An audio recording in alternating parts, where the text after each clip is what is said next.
Eh bien le bonsoir et bienvenue dans Go Actu, quasiment à l'heure. C'est Oui, exceptionnel, ça n'est jamais arrivé quasiment, depuis le départ. quasiment, voilà, c'était incroyable. Bah, remarque, on commençait parfois il y a 2 semaines, pendant 2 semaines, on a commencé 2 heures en avance, pour petit problème d'horaire, donc Et là, des c'est fois bon, on on calait avance. une horaire et on était là en mode 40 minutes après, toujours pas démarré. Ah là, Bon, bon, allez, on reste nous pro, on reste accorder pro. 3 minutes, on a le droit à 3 minutes, merde.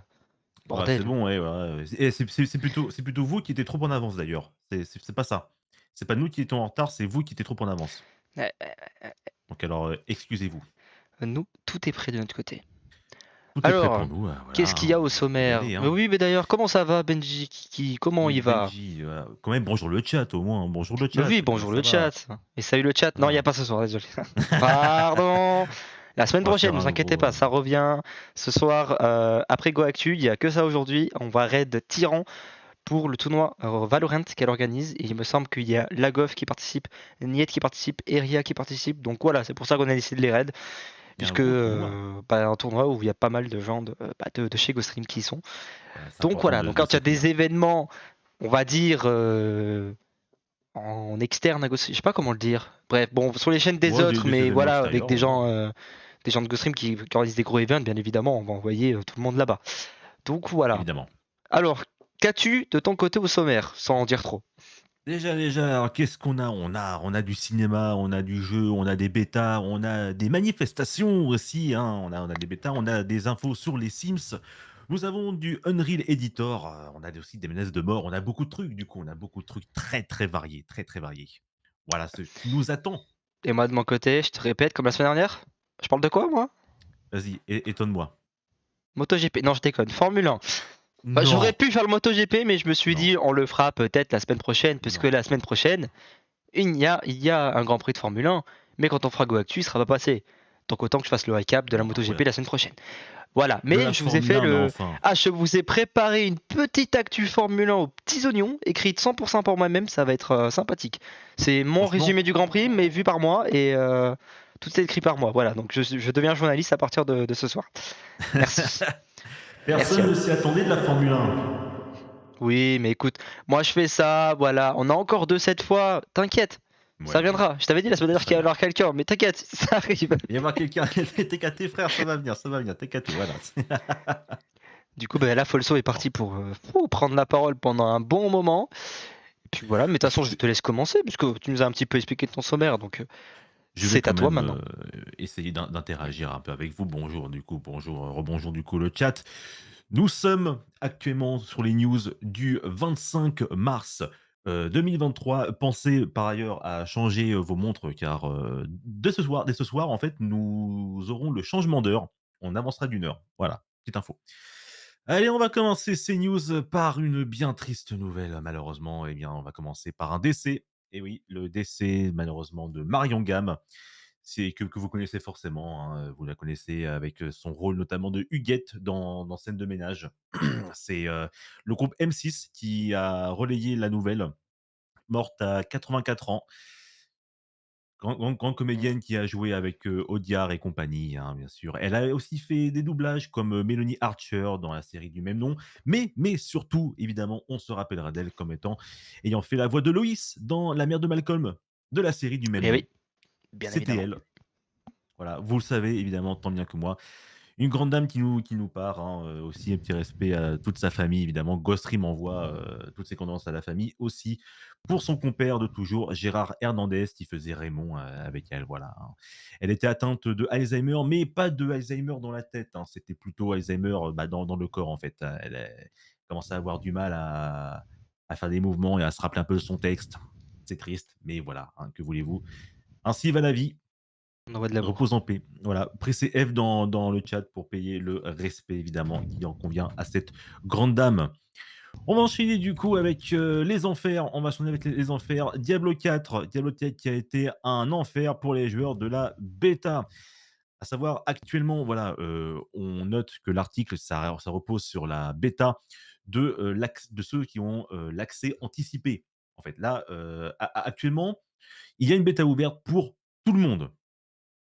La bêta anticipée dont je parle, c'est pour ceux qui ont, précommandé le jeu. Donc, Ouais. d'une chose Là, actuellement, vous pouvez actuellement télécharger la bêta de Diablo 4, 89 gigas. Bon courage pour ceux qui n'ont pas la fibre.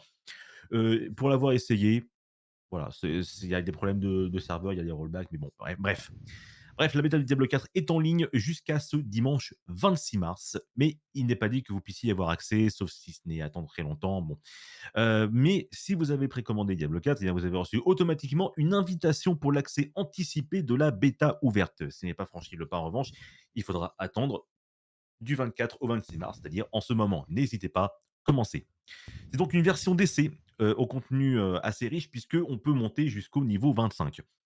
Je rappelle que ouais, c'est vers justement le niveau 25 qu'on se rend compte un petit peu du potentiel de notre personnage et le potentiel qu'a à offrir le jeu, hein. S'ils l'ont mis au niveau 25, c'est pas pour rien. Néanmoins, attention à votre investissement si vous n'aimez pas repartir de zéro, car la progression n'est pas transférable vers le jeu complet. Et oui, tout le monde commencera depuis le niveau zéro. Votre personnage de la bêta ne sera pas conservé. Tout sera réinitialisé dans Diablo 4. Pendant que certains s'amusent ou distribuent leurs mauvais points, d'autres n'ont même pas à rejoindre de partie. Et ouais. Blizzard, Blizzard, tu nous feras du Blizzard, évidemment.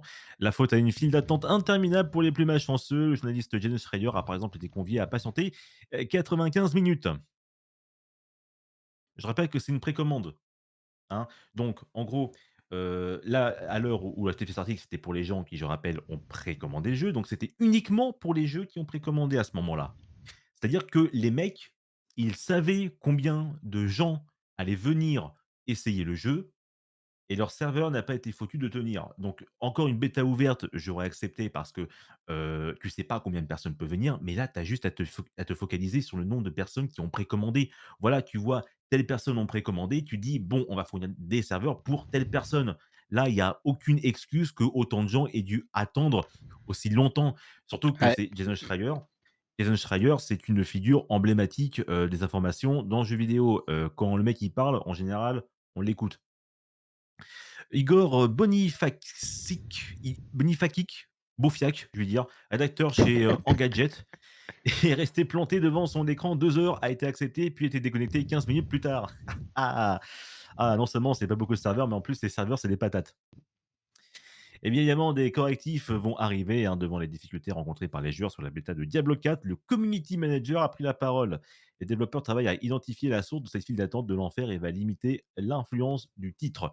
Bon, bref, tout ce que voilà, vous avez un exemple de dit tout ce que dit, Adam Fletcher, le community manager via Blizzard. Bon, en résumé, il va dire, «Bon écoutez les potos, on est au courant que ça, bidouille un petit peu par là, mais bon, on y travaille, t'es qu'à tes frères, vous aurez le temps d'y jouer». Bref, jusqu'au week-end, il va falloir prendre son mal en patience. Si vous êtes aventureux, vous pouvez toujours lancer une partie et vaquer à vos occupations. Outre ce gros problème, le community manager Adam Fletcher promet du mieux pour les soucis suivants. Les joueurs sont parfois incapables de joindre une partie lorsqu'ils sont avec d'autres joueurs en jeu. C'est un titre un peu multijoueur, donc c'est un peu ballot. Des joueurs C'est reçoivent un dommage. message d'erreur, voilà, c'est un peu ça, hein. Des joueurs reçoivent un message d'erreur indiquant que leur groupe n'existe pas, ça aussi. Encore mieux, De ouais. la de la latence apparaît en passant d'une zone à l'autre. Bon, ça, c'est les serveurs.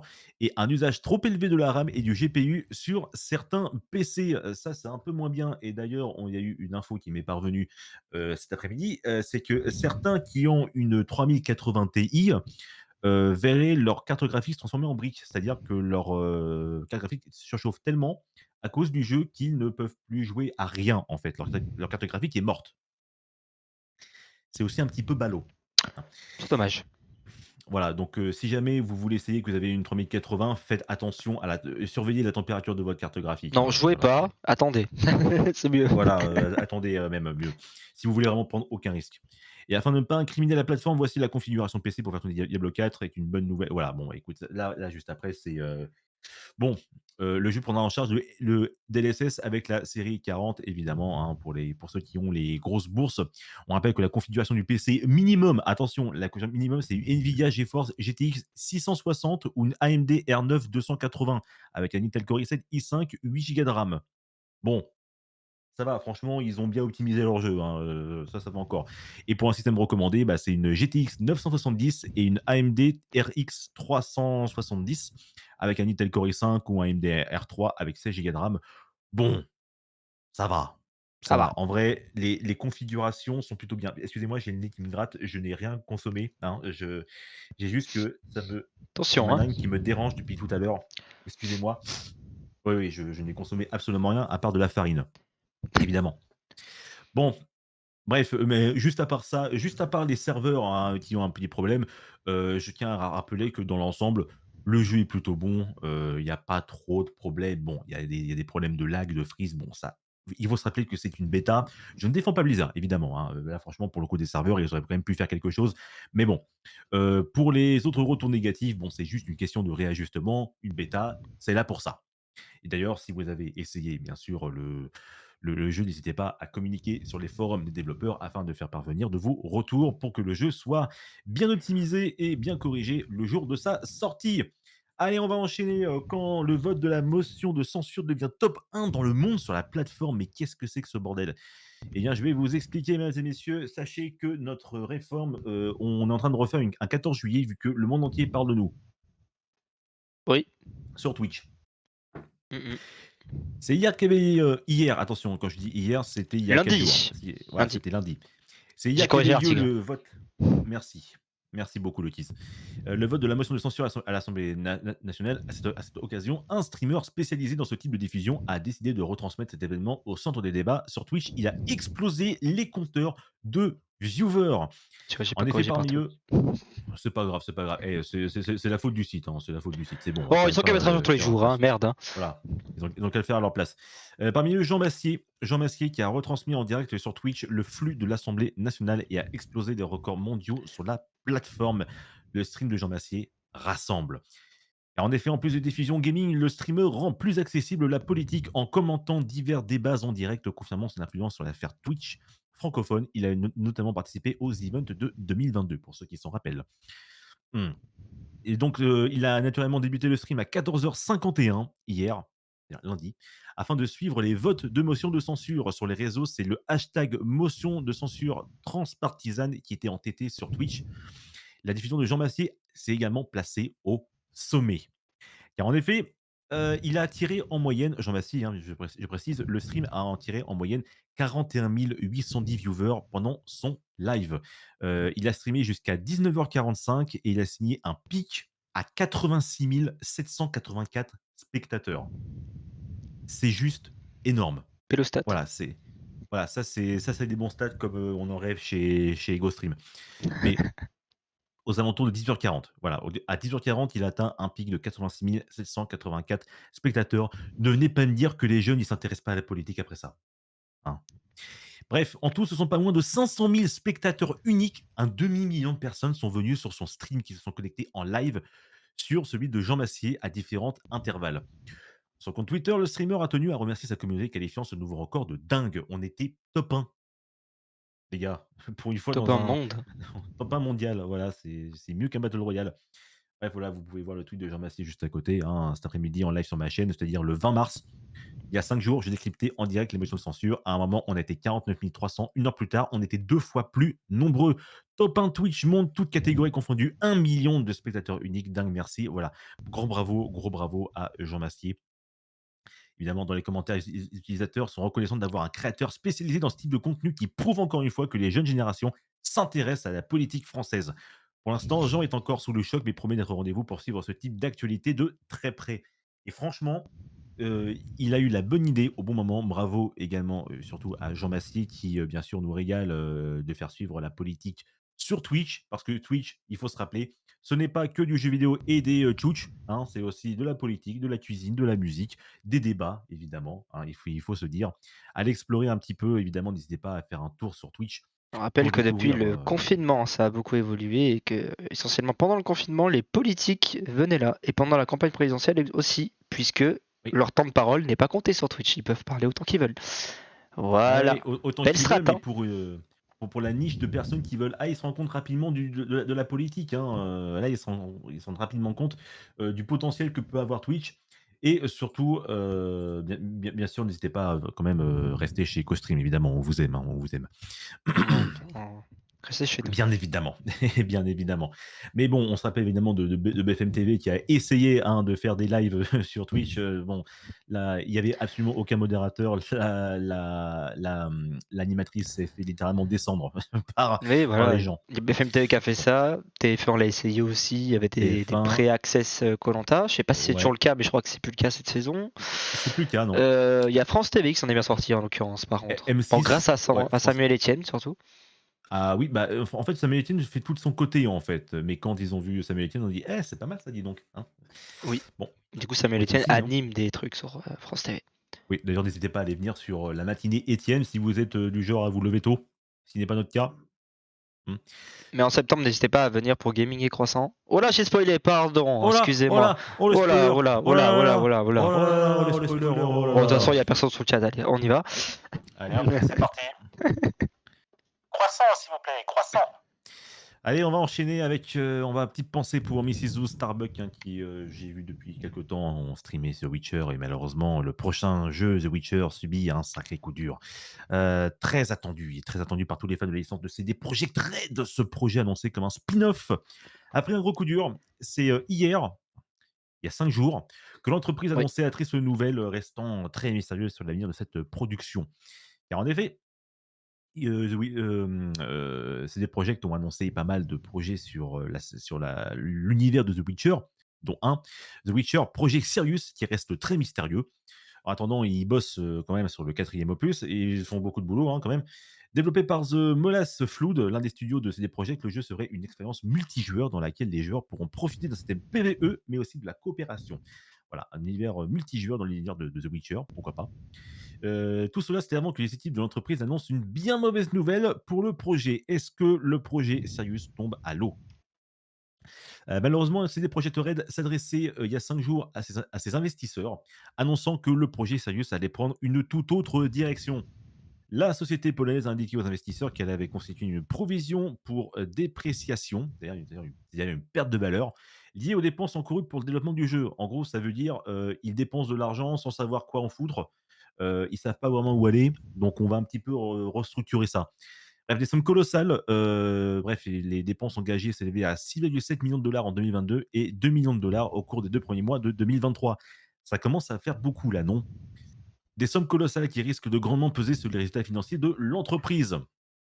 Bref, la décision susnommée est basée sur les résultats de l'évaluation de la portée et du potentiel commercial du concept original du projet Sirius et sur le travail en cours pour formuler un nouveau cadre pour ce projet. Bref, à l'heure actuelle, on ignore toujours pourquoi une telle décision a été prise, mais l'ampleur des modifications opérées sur le projet n'a pas encore été précisée par la société à son origine. Les annonces faites l'année dernière seront-elles toujours d'actualité? Voilà, c'est pas abandonné.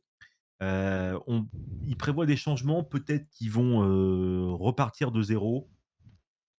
On ne sait pas, mais en tout cas, le jeu n'est pas prêt de sortir, en tout cas. C'est une je pense que ils ont déjà expérimenté avec Cyberpunk, sortir un jeu alors qu'il n'était pas fini, c'était pas une bonne idée. ah, c'est Donc là, pour une Cyberpunk. fois, voilà, c'est des projets, c'était aussi Cyberpunk.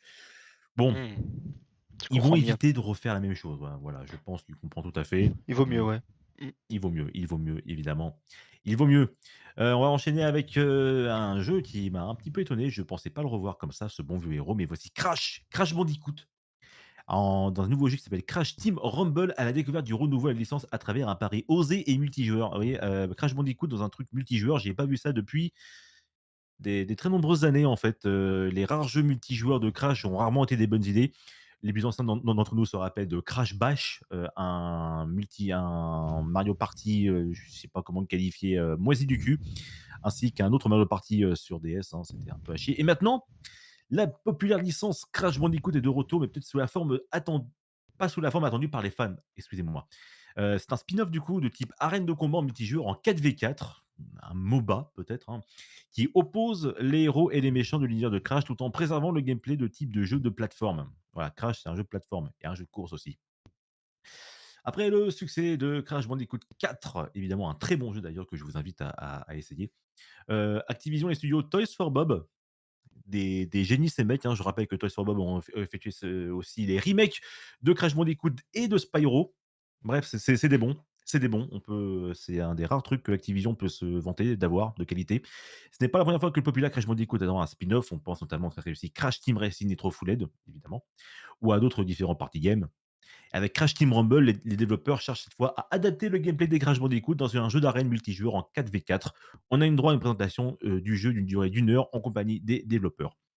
Voilà ce qui en résume, hein. Donc, ce n'est pas un Battle Royale, c'est pas un MOBA, mais en tout cas, c'est une équipe de 4v4 où les héros et méchants emblématiques de divers Crash s'affrontent pour récolter des fruits Wumpa et pas des pommes, hein, je pense à vous, et les déposer dans leur banque. La durée des matchs est plutôt courte puisqu'elle tourne autour des 4 à 6 minutes en moyenne. Bon, bah, écoutez, hein, c'est une part des Wumpas transportés. Bon, l'objectif n'est cependant pas de tuer l'équipe adverse, puisque les personnages réapparaissent après quelques secondes, cela s'ajuste de contretemps afin de prendre l'avantage du score. Le concept serait un peu trop simple, donc d'autres objectifs sont présents sur chaque carte afin de prendre l'avantage. Par exemple, des séries de gemmes plateforme s'activent en sautant dessus, ce qui va activer un bonus de bombes pas encaissées. Il y a aussi des reliques qui peuvent être ramassées un peu partout sur la carte. Ça ne fait pas marquer des points, mais activer des stations déclenchant un effet spécial. Voilà, comme vous pouvez voir à l'écran. Alors, vraiment, le HUD fait penser à un MOBA, mais c'est pas un MOBA, hein, c'est ça un peu.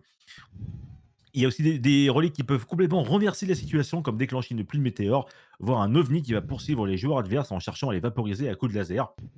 L'occasion pour la team qui a déclenché l'ovni de récupérer des tas de Free-Wumpa.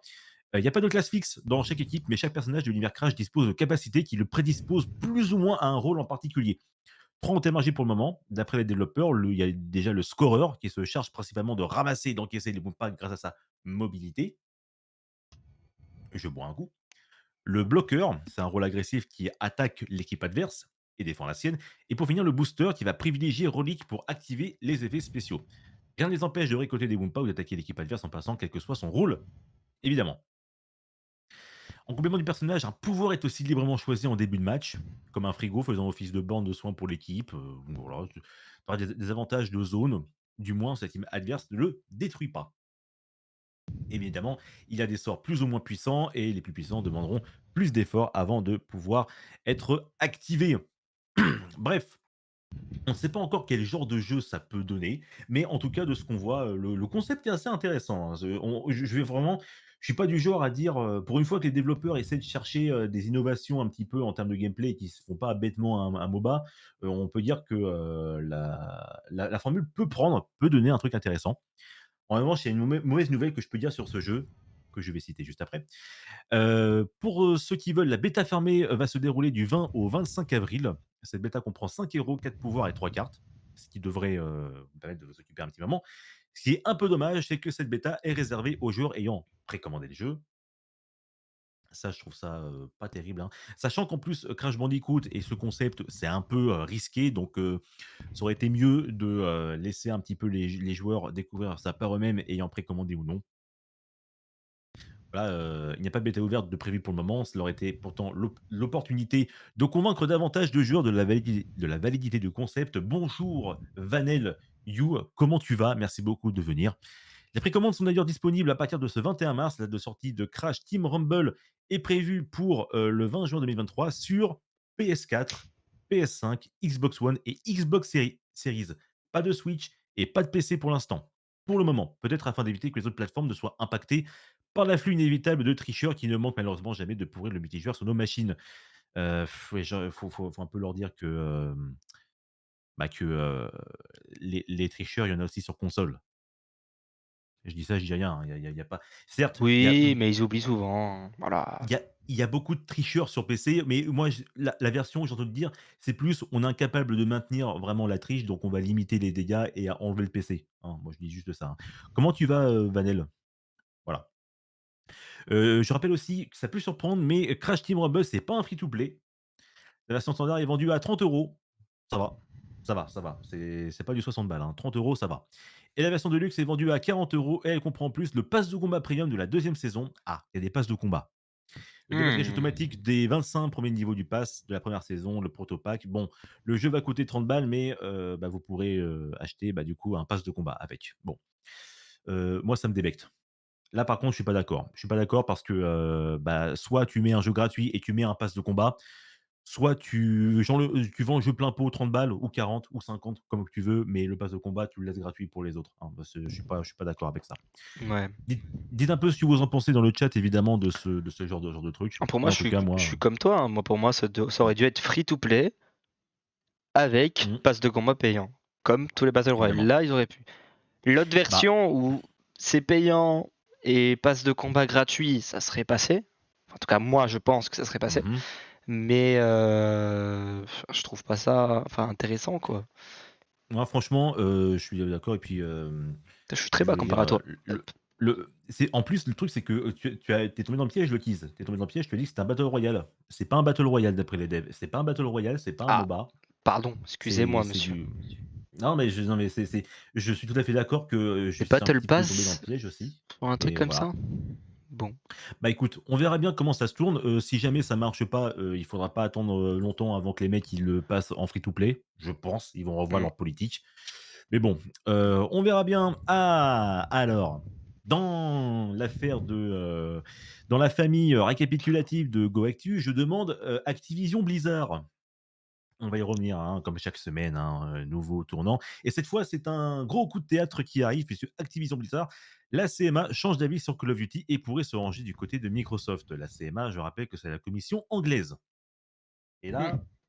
gros rebondissement.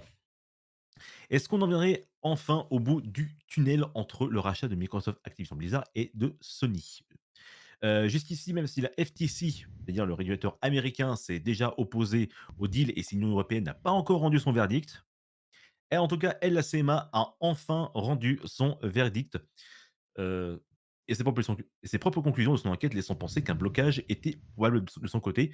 Bref, coup de théâtre aujourd'hui avec la publication d'un rapport nettement moins vindicatif envers Microsoft qui pourrait définitivement faire basculer toute cette affaire. Attention, les Britanniques emboîtent le pas, ça va chier. Bref, en effet, la CMA indique que ce rachat ne serait peut-être pas si dangereux pour les consommateurs, du moins pour le marché des consoles.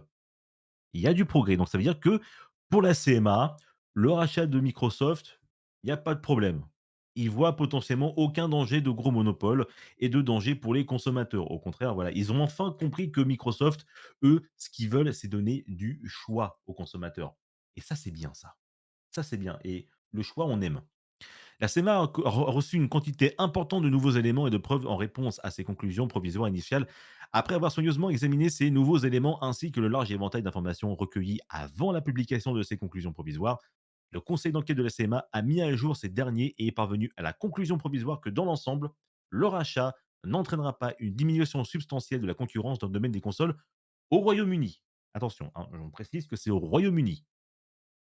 Mais si la CMA, dit que de son côté: «Bah, écoute, moi j'ai pas de problème», la Commission européenne, je pense à elle en 1 temps, bah, pourrait bien emboîter le pas, hein. Parce que si ça ne pose pas de problème pour, l'Angleterre, ça ne posera pas de problème pour le reste de l'Europe.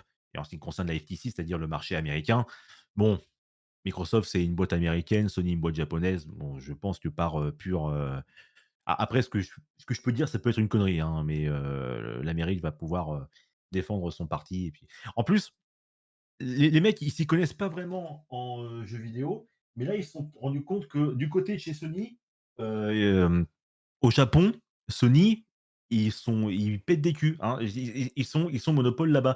On a vu aussi par A plus B que Sony avait évidemment le monopole du marché des consoles depuis déjà plusieurs années. Je pense qu'un peu de concurrence leur fera pas de mal. C'est un pas majeur pour Microsoft, même si tout ceci est encore temporaire. Notez aussi qu'il ne s'agit que des conclusions temporaires sur le questionnement lié au marché console, tandis que le marché du cloud fait encore débat. Il y a encore du progrès, mais voilà, ça avance, hein. Si la CMA venait à approuver le deal, on peut penser que l'Union européenne ferait de même. La FTC serait alors isolée, parce que 2 sur 3, hein, bah, donc du coup, Microsoft gagnerait et aurait finalement peu de pouvoir pour vraiment faire plier Microsoft, ce qui nous emmènerait plutôt vers un marché entre les 2 camps, le début de la fin de cette saga bien trop longue. Point d'interrogation.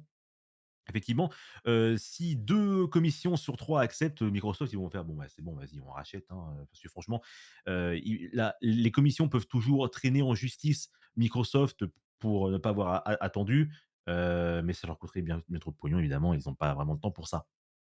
Bref, que du bon. Ce serait plutôt une bonne nouvelle. On va enchaîner sur, bah, là, du coup, je vois plein de gens en train d'y jouer actuellement. Resident Evil 4, le remake. Et oui, c'est déjà sorti, mais un DLC serait prévu. Et oui, alors, je vais être un peu plus, précis au fur et à mesure. Déjà largement acclamé par la critique, Resident Evil 4 Remake pourrait bien s'offrir dans les semaines à venir du contenu additionnel par le biais d'un DLC. Si l'on en croit certaines sources renommées, et c'est sans grande surprise, la célèbre Ada Wong qui serait la protagoniste de celui-ci. Pour ceux qui n'ont pas 35 ans, je vais un peu vous résumer un petit peu comment c'était Resident Evil 4 à l'époque.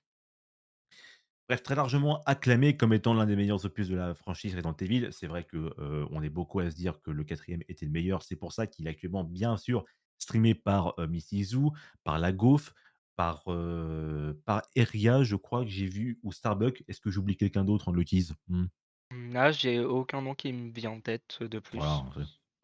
bref, et si les critiques seraient déjà très positives à son sujet, ça c'est un bon remake, donc ça va. Une nouvelle qui pourrait faire grincer un bon nombre de dents, c'est un DLC, qui serait déjà prévu, et oui, il serait payant. Bref, le DLC en prévu qui est, Resident Evil 4 qui est sorti quand même en 2005, hein, je le rappelle, ça fait, belle lurette. Les joueurs avaient accès à une longue aventure qui a permis de découvrir ce quatrième opus selon le point de vue de Léon Scott Kennedy, qu'on voit. Et après avoir terminé le jeu, on découvrait qu'on avait accès à une nouvelle mini campagne dans le jeu de base, hein, je précise, qui nous plaçait dans la peau d'Ada Wong et nous permettait de revivre les événements du jeu selon son point de vue à elle. Une expérience intéressante et très appréciée qui est à l'époque entièrement gratuite et incluse dans le jeu d'origine. Est-ce que vous voyez un petit peu le poisson là? Est-ce que vous le voyez un petit peu l'arnaque? Hein? Allez, je vous donne dans le mille, maintenant ce DLC serait peut-être payant. Hein, ce DLC avec Ada Wong. Eh oui. Ah, eh ouais, ça a changé, hein. Cependant, si l'on en croit l'un des insiders de la franchise Dusk Golem, un DLC serait déjà prévu par Capcom. Celui-ci se nommerait Separate Ways, comme la compagne d'Ada Wong de l'époque. Bon, bah, écoute, hein, ça c'est bon. Donc du coup, le DLC de Ada Wong qui était autrefois gratuit sera maintenant payant. Pour la fin de l'année 2023, en parallèle, Dusk Golem révélerait également que les mesures gratuites, surtout même déployées comme mercenaires, c'est un mode bonus déverrouillé quand tu auras terminé le jeu. C'est un genre de contre-la-montre en fait, hein, pour terminer le jeu assez rapidement avec les armes que tu as. Et mise à jour aussi pour le PSVR 2, la version en réalité virtuelle du jeu. Quand même, on peut noter que c'est un remake déjà très largement apprécié. Attendez une seconde, j'ai pas lu ma ligne. Malgré ce choix supposé qui peut s'avérer controversé, parce qu'évidemment, devinez un petit peu comment réagisseraient les joueurs si on vous disait que un ancien contenu qui était autrefois payant après avoir fini le jeu, non, qui était autrefois gratuit après avoir fini le jeu, et ben, se transforme en DLC payant maintenant pour le remake. Moi, je l'aurais mal pris, hein. Ouais. Aussi bien soit le remake, tu fais un remake, tu le fais entièrement, si le reste, qui était dans le contenu est maintenant payant alors qu'avant il était gratuit, mmh, moi ça me va pas, hein. Bref, on rappelle que Resident Evil 4 Remake est disponible depuis déjà hier, c'est-à-dire vendredi 24 mars 2023 sur PC, PS4 et PS5 exclusivement. Voilà, encore un coup de Sony, hein, exclusif. En attendant de mettre la main dessus, d'ailleurs intéressant de savoir qu'une démo gratuite est actuellement disponible, de quoi vous donner un bref aperçu éventuel sur l'achat. Et il est important de mentionner que Capcom a d'ores et déjà prévu de déployer une importante mise à jour dès la sortie officielle du jeu. Bon, ça c'est vraiment le patch Day One, on la connaît, hein, c'est bon. Est-ce qu'on t'entend en train de souffler? Parce que là, Ouais, j'entends ton micro en train de souffler. je pense, ouais. Voilà, Je attention. l'ai décalé, désolé. Ouais, sensibilité du micro, tu connais, tu connais. On va enchaîner. On va enchaîner avec, Disney. Disney, la suite de ce live action annulée malgré le milliard de dollars au box-office. Mais c'est quoi évidemment cette suite de live action? Il y en a eu plusieurs, hein, qui ont fait des milliards de dollars au box-office. Depuis 10 ans maintenant, Disney a investi, énormément d'argent dans les adaptations en live action de ses classiques d'animation. Depuis Alice au pays des merveilles en 2010, ce sont 15 films en prise de vue réelle qui se sont enchaînés et 16 qui sont attendus. Parce que je rappelle qu'il va y avoir Ariel, hein, la petite sirène. Ah, celui-là, je l'attends juste pour la polémique. Enfin 15, puisque tout semble croire que malgré le succès du premier opus dépassant le milliard de dollars au box-office mondial, la suite de l'un d'eux soit annulée par Disney. Bref, Alice au pays des merveilles de Tim Burton recevra un accueil, moyen de la part de la critique, évidemment, hein, malgré un succès au box-office mondial. Bon, ça OK. En revanche, en 2016, Ah non, excusez-moi, c'est sorti en 2019, je crois. Le Roi Lion de Jon Favreau deviendra le 9e plus gros succès au box-office mondial. Tu m'étonnes quand tu, fais, Le Roi Lion, le remake, évidemment. Par ailleurs, très impressionnant quand même, hein, je précise, hein, je sais pas ce que tu en as pensé, Lotis, mais ce remake a été, incroyable parce que à part la scène du début, le plan du début où le soleil se lève, il y a aucun plan qui n'est réel. Tout a été fait par ordinateur. Je ne l'ai pas vu ce remake, mais je sais qu'il est très beau. Voilà, il est très, très beau, franchement, c'est, Mais je ne l'ai pas assez encore incroyable, vu. voilà. Bah, écoute, je te conseille de le voir quand même, histoire de te faire une idée. Moi, Mais oui. j'ai pas super bien aimé parce que je me demande encore, c'est quoi l'utilité de faire ces films? Bon, ma petite conscience, mon avocat du diable te dira que c'est parce que, c'est pour éviter que Disney ne perde le droit des contrats, des adaptations en live. Mais bon, hein, ça, c'est ma petite conscience qui dit. Bref, en Ouais. 2019, on va revenir sur Aladdin. Le film a connu un grand succès au box-office malgré des critiques très moyennes. C'est vrai que j'ai pas vraiment trouvé ce film assez incroyable, hein. Encore une fois, c'est quoi l'utilité? Et encore une fois, je vous dirais, pour les contrats, pour les droits, évidemment. Moins d'un an plus tard, en février 2020, Disney annonce qu'une suite, Aladdin 2, est prévue. Et non, ce n'est pas Aladdin 2 avec Kevin Adams. Merci beaucoup. Oui, et bon. Évidemment, il faut y penser. Aladdin est prévu. Et en 2022, il a annoncé que Will Smith ne reviendra pas dans son rôle de génie de la lampe. Devinez pourquoi? La gifle. La gifle, évidemment, la gifle aux Oscars qu'il a foutu. Ce mois-ci, en mars 2023, un fan impatient a épinglé l'acteur principal du premier opus, Mena Massoud, sur l'état actuel du projet et ce dernier a répondu qu'il est très improbable que ce dernier puisse voir le jour actuellement. On rappelle que depuis sa gifle, Will Smith a été blacklisté quelques petits projets. Bref, quel motif pour l'annulation de film Disney? Disney les suites, c'est une terrible histoire, elles sont très rares à être bonnes. C'est vrai que Le Roi Lion 2, bon ça va encore. Aladdin, Le Retour de Jafar, ouais moyen. Mulan 2, quelle horreur. Pocahontas 2, pourquoi? Cendrillon 2, chercher un petit peu l'utilité, mon passage aux chiottes a été plus intéressant que ce film. La Reine des Neiges 2 était suffisamment bon pour que Disney commande un troisième opus. Ouais, je rappelle, il va y avoir un troisième La Reine des Neiges. Oh Pour les putain. films adaptés, et ouais. Et seuls Alice au Pays des Merveilles et Maléfique ont eu droit à une suite pour les suites en prise de vue réelle. Disney prévoit d'investir dans plusieurs suites, dont Mufasa, le roi lion. Pourquoi? Cruella 2 et je dirais récemment Aladdin 2. Ouais, bon, Et je ah, précise, même si c'est pas ouais. trop, apparemment il y aurait une suite qui sera donnée à l'âne de Shrek. Alors ça, c'est plutôt DreamWorks, mais d'accord. Bah, Oui, écoute, mais c'est rattaché à Disney maintenant. Non, je me pas du trompe? tout, Pas pas du du tout, tout, DreamWorks, ils ont pas toujours du pas. tout. Je croyais qu'ils étaient attachés à Disney, DreamWorks. Ah non, Pardon, sorry. non, Ah bah je confonds c'est avec pas grave, c'est pas Pixar. grave. Ah, c'est Ah, c'est Pixar, dommage. oh là là. Ah Mais merde.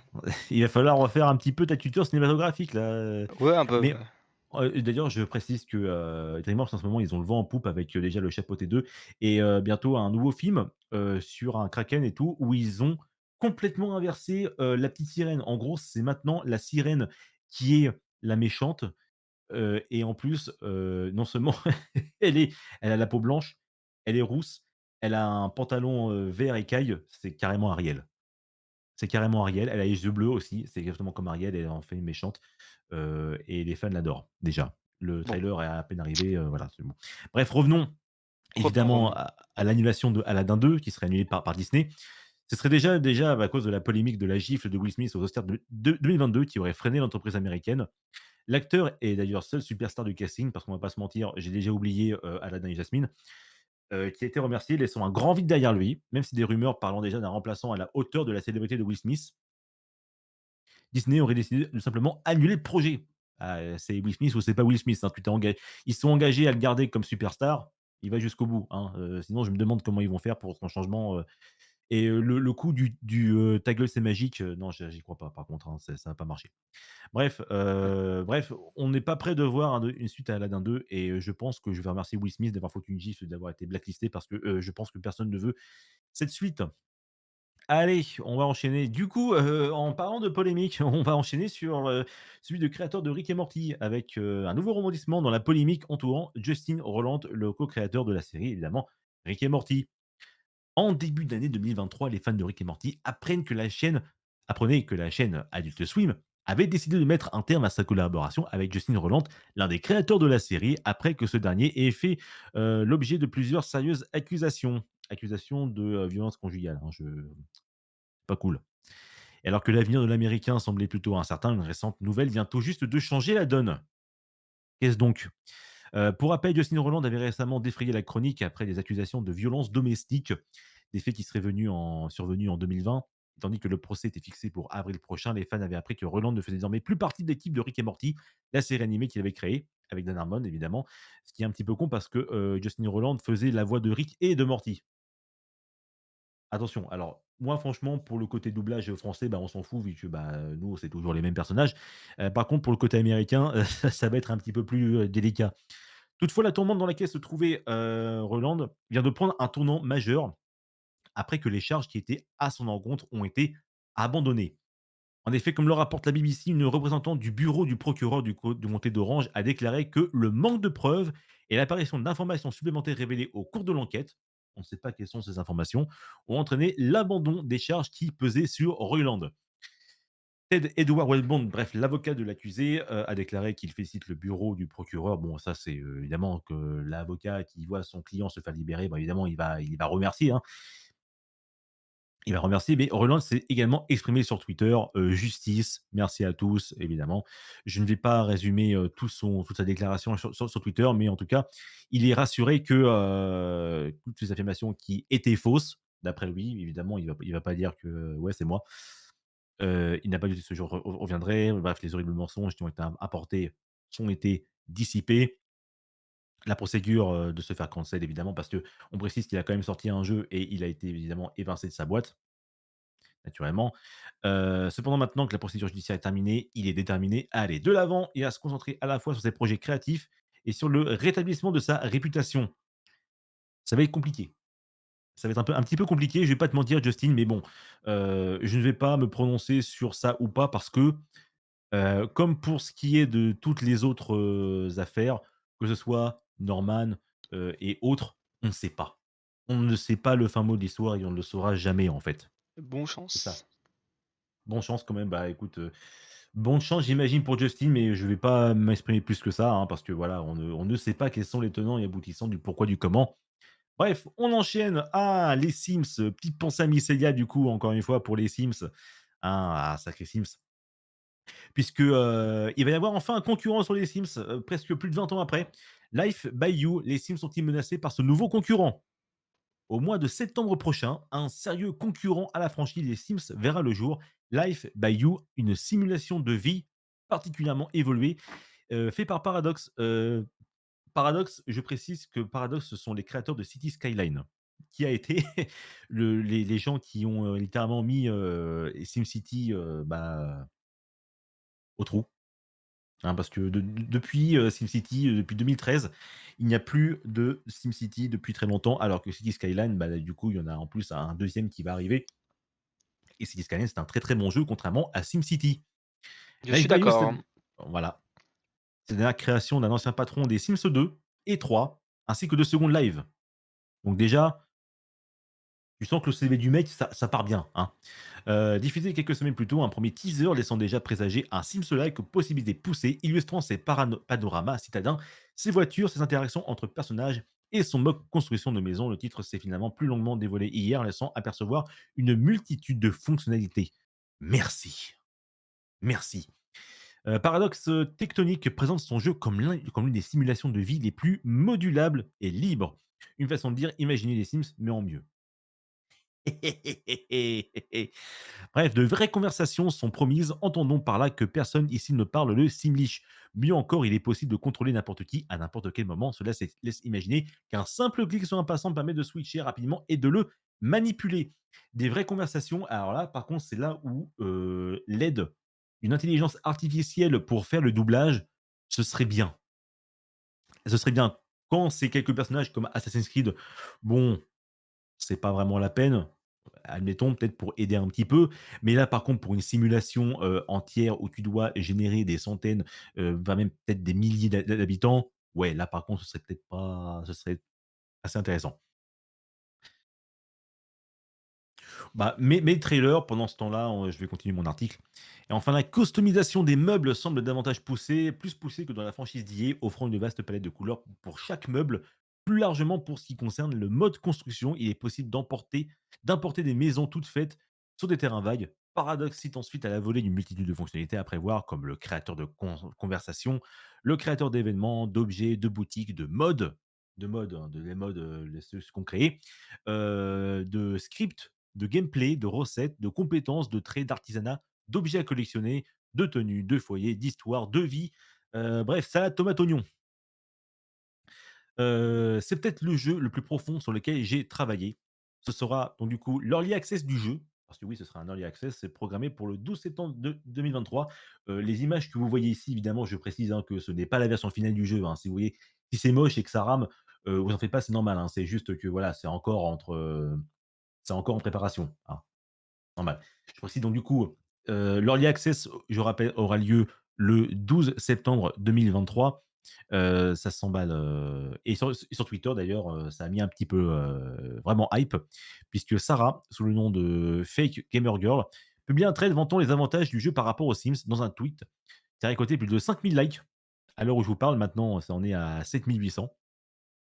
La création du personnage est déjà très approfondie, avec la possibilité de choisir votre âge, votre préférence sexuelle, votre identité sexuelle, vos pronoms, votre travail, votre éducation, votre véhicule préféré.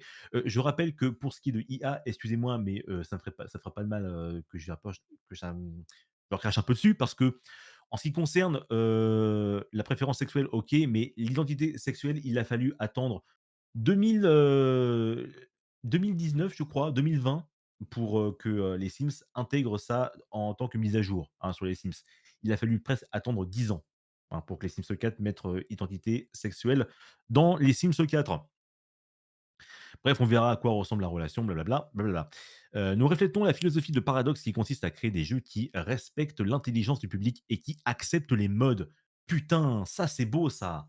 Ça c'est beau de respecter les modes. Bon, les Sims aussi, évidemment. Heureusement d'ailleurs.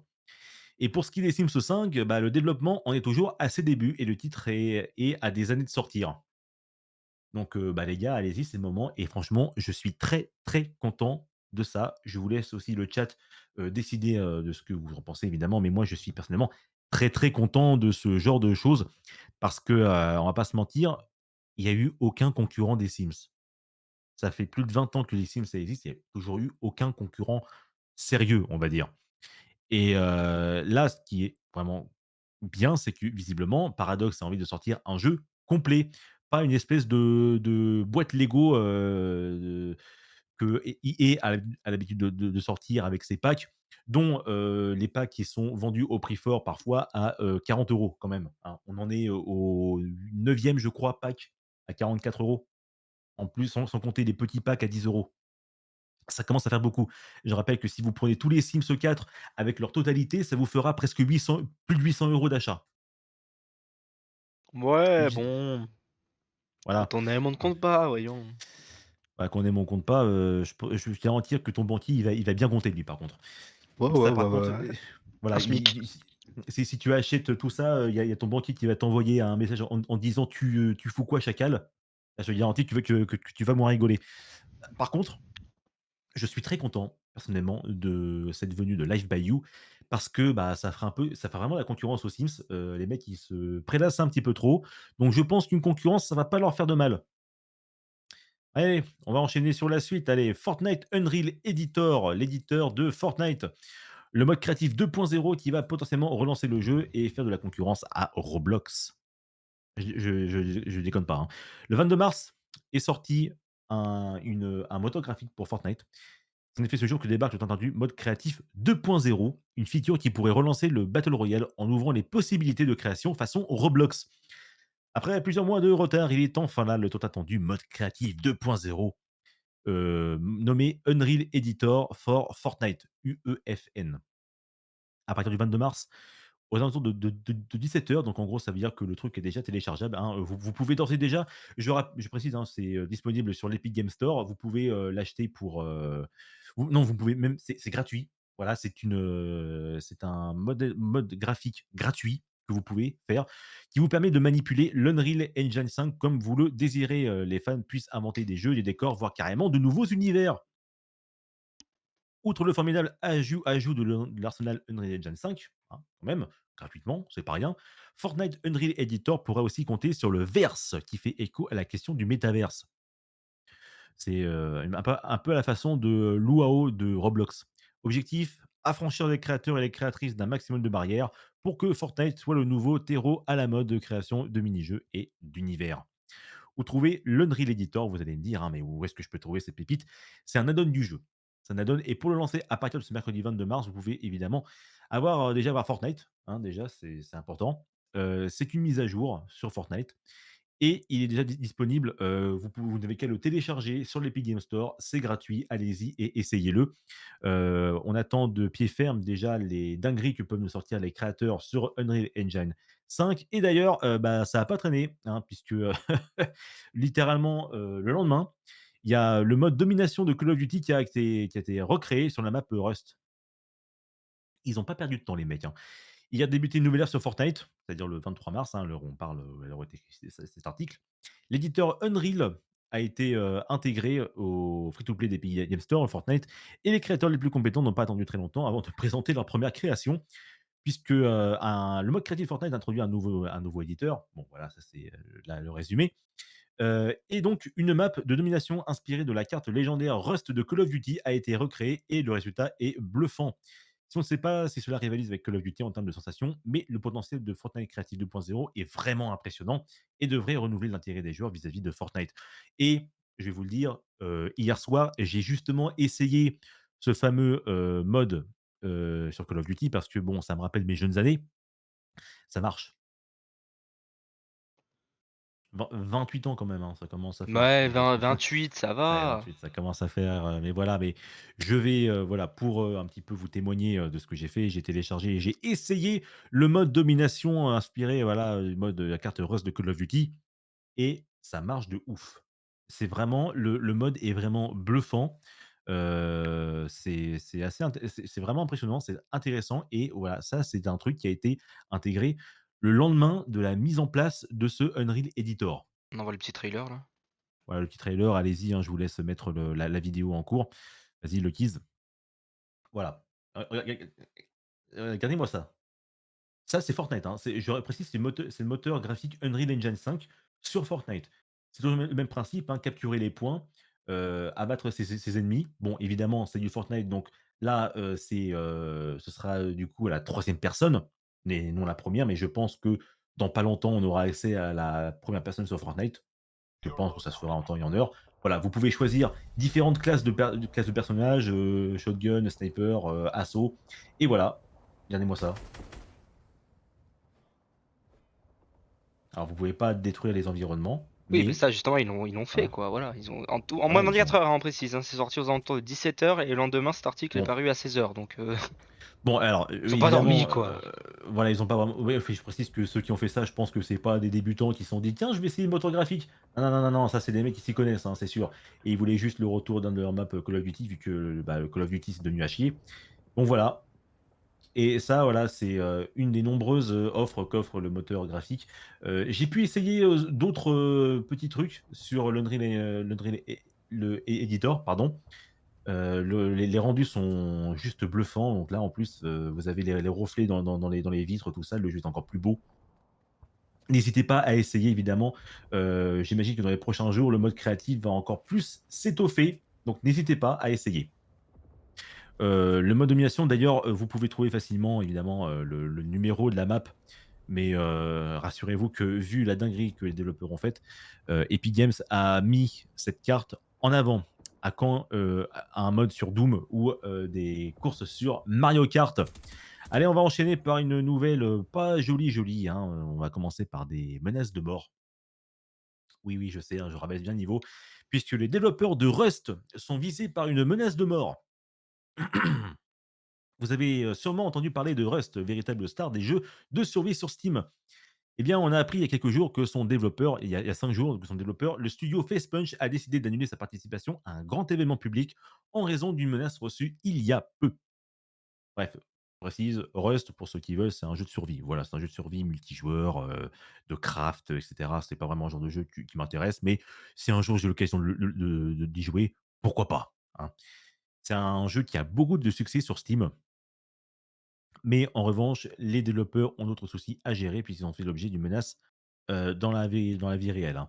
Comme toutes les communautés très impliquées dans un jeu populaire, celle de Rust peut s'avérer particulièrement agressive. C'est notamment le cas à l'égard des développeurs, quand les joueurs ne sont pas satisfaits. Évidemment, tu te fais tuer dans un jeu, bon, on peut, blâmer en disant: «Putain de dev, comme moyen». On sait que c'est pas de leur faute, hein, mais bon, c'est toujours intéressant de rejeter la faute, hein, sur d'autres personnes plutôt que nous. Ouais, Enfin, il faut moi toujours je un fautif et c'est voilà. rarement nous, bien évidemment. Voilà, moi Nous moi le sommes premier exemplaires. parfois, voilà, moi le premier parfois quand je, perds à un jeu, je dis: «Enculés développeurs, ils ont pris de la drogue ou quoi?» Voilà, c'est ça m'arrive aussi évidemment. On n'est pas tous, voilà, on est tous faibles. Les développeurs se pensent en danger, puisqu'ils ont décidé d'annuler leur participation à un grand événement du jeu vidéo en Californie. C'était la GDC de San Francisco. Voilà, ils devaient se rendre à la GDC de San Francisco, mais ils ont reçu, tellement de menaces de mort qu'ils ont décidé tout simplement d'annuler leur venue. D Voilà, il faut rappeler que ce sont des développeurs, mais avant tout des êtres humains, hein. Il y a des gens derrière, les jeux auxquels vous jouez, des gens qui portent leur bébé, vraiment à bras le corps et bon, bah, si vous, menacez de mort les développeurs qui sont pas responsables de vos actions dans leur jeu, vous êtes juste des gros sacs à merde. Voilà, je pas peur de le dire, hein, vous êtes vraiment des grosses sacs à merde. Malheureusement pour les curieux, le tweet du studio ne donne pas plus de détails. On ne sait donc pas si les coupables sont connus, ni les raisons de cette menace. On ne sait pas plus non plus si une plainte a été déposée. Quoi qu'il en soit, les développeurs seront absents de la game, de la JDC. Je rappelle que c'est un événement qui se tiendra à San Francisco du 20 au 24 mars, c'est-à-dire là, c'est-à-dire c'est fini hier. Dans un second tweet, le studio a tenu à rappeler que la sécurité des développeurs, des êtres humains, était primordiale. Il est important de se souvenir que les développeurs sont bien humains. Quand des menaces surgissent, nous faisons de leur sécurité notre priorité numéro un, et c'est une très bonne initiative qu'ils ont prise. Mais c'est quand même dommage, donc je rappelle, hein, je le redis, si vous menacez de mort des développeurs, même d'autres personnes, vous êtes d'immenses sacs à merde. Fin du débat. J'ai raison, point barre. Allez, on va passer un petit peu au niveau insolite, mais qu'est-ce qu'on lit là? Qu'est-ce qu'on lit là? C'est un père qui force son fils de 11 ans à jouer pendant 17 heures en guise de punition. Ça, c'est oula. Fortnite Unreal Editor, le mode de Call of Duty Ouais, retiré sur la t'inquiète, poste. Oula, t'inquiète, t'inquiète, t'inquiète, il y a un petit bug. pas grave. Ah, petit bug, pas grave. Si on a souvent vu des parents priver leurs enfants de jeux vidéo, ça a été le cas, je pense, pour beaucoup de gens, dont moi évidemment, pendant quelques périodes pour les punir d'une partie nocturne, hein, ce paternel a opté pour une punition totalement inverse et pour le moins extrême. On vous explique. Ça s'est passé en Chine. Non, tiens Je donc. précise. Voilà. Déjà, la barre est donnée. On sait que l'addiction des jeux vidéo en Chine est une nuisance très sérieuse pour le gouvernement chinois. Bon, là, c'est pas le gouvernement chinois qui est mis en avant, mais on va dire qu'ils prennent déjà pas mal décisions comme, bah, du coup, les jeunes, ils ont droit uniquement, à quelques heures de jeu par semaine, Ouais. c'est de 20 heures à 21 heures, voilà, De et 20 heures à un peu plus 21 heures les pour le week-end. vendredis, samedis, dimanches et pendant les vacances Voilà. scolaires, c'est tous les jours, mais c'est encore une fois 1 heure par jour de 20 heures à 21 heures. Voilà. Et putain, si vous voulez pexer un petit peu sur PUBG, il va falloir, y aller, hein. Quand on parle de jeux vidéo, voilà, il y a, principal éditeur, c'est le marché chinois. Si bien que le gouvernement chinois s'est rapidement inquiété face à la montée d'une supposée addiction aux jeux vidéo, notamment chez les plus jeunes. Au lieu de encadrer, évidemment, on bannit, hein, c'est comme ça se passe en Chine.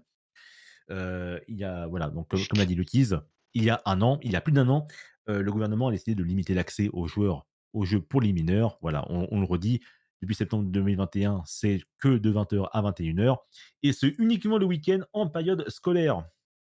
Waouh! C'est la peur de voir son enfant devenir accro aux jeux vidéo est toujours bien présente, comme le montre cette histoire de punition pour le moins un peu extrême. Ça commence quand un jeune garçon, visiblement d'une douzaine d'années, se fait attraper par son paternel en train de jouer sur son téléphone alors qu'il est 1 heure du matin passé. Ah, c'est vrai que c'est quand même pas mal, hein. Donc, au lieu de lui retirer l'appareil, ce que de nombreux parents évidemment, font, il a opté pour une punition plus sournoise. Il a indiqué à son fils qu'il pourrait jouer toute la journée s'il le souhaitait, manquant l'école par la même occasion, mais à une seule condition: «Tu ne t'arrêtes pas, même pour dormir». C'est un peu chaud là.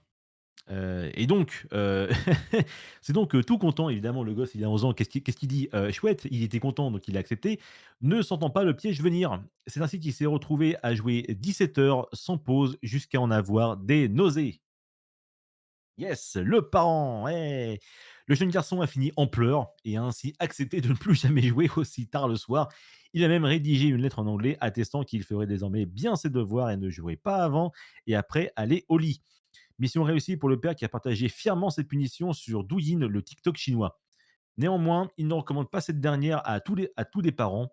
Je pense que les parents vont quand même le faire.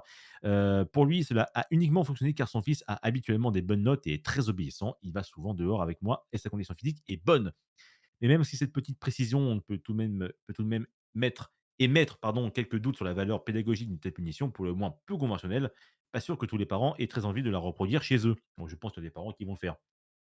Par ailleurs, je précise, moi j'ai une autre technique, hein, si vous voulez, pour les gosses qui ont leur portable. En fait, ce n'est pas de confisquer le portable, hein. Vous confisquez, pas le portable, mais, la le chargeur, en fait. Comme ça, les enfants, ils pourront continuer à jouer sur le portable, mais ils verront lentement leur batterie commencer à descendre sans pour autant le recharger, hein. Ça, c'est, je pense que c'est une punition un peu plus sournoise et je pense plus éthique. Voilà, hein, s'il y a des parents, de rien. On va enchaîner sur ce jeu PC qui prend autant de place sur votre disque dur que tous les jeux 3DS réunis. Alors, j'ai pris ces news parce que, bah, c'est un truc qui m'intéresse beaucoup, en fait. C'est juste le titre, en fait, qui me fait rire, hein, c'est ça et j'avais envie de dire: «Mais c'est quoi ce fameux jeu?» hein? Et bah, il y a pas de surprise, en fait, hein. Depuis l'arrivée des consoles de 6 génération, les jeux sont de plus en plus gros, mais est-ce que vous savez qu'un titre est aussi gros que tous les jeux de la Nintendo 3DS réunis?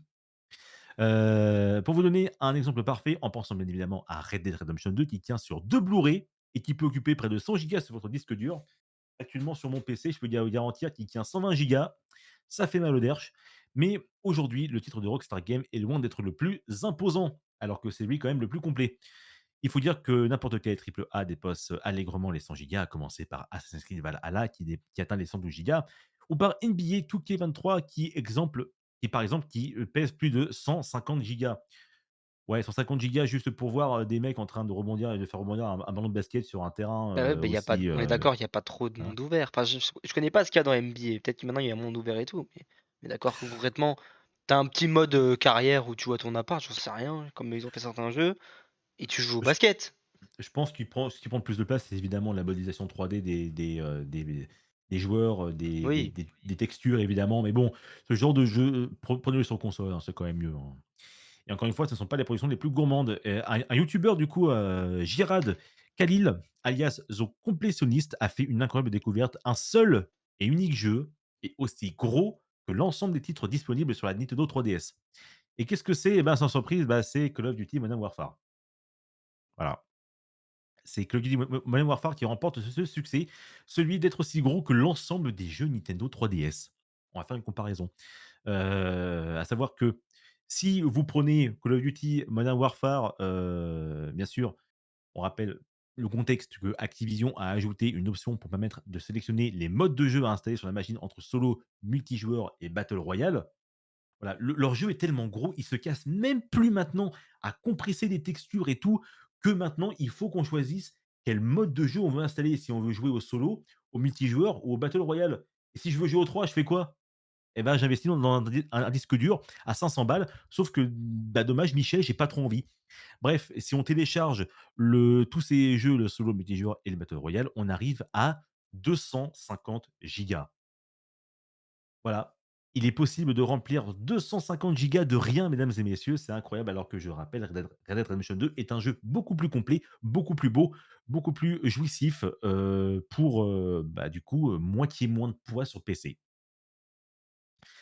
Je rappelle que dans 2 jours, à partir du 27 mars, du coup, 27 mars, la Wii U ainsi que la 3DS, bah, leurs échelles vont fermer. Donc, si je rappelle, hein, si vous avez des jeux, à télécharger, faites-le maintenant.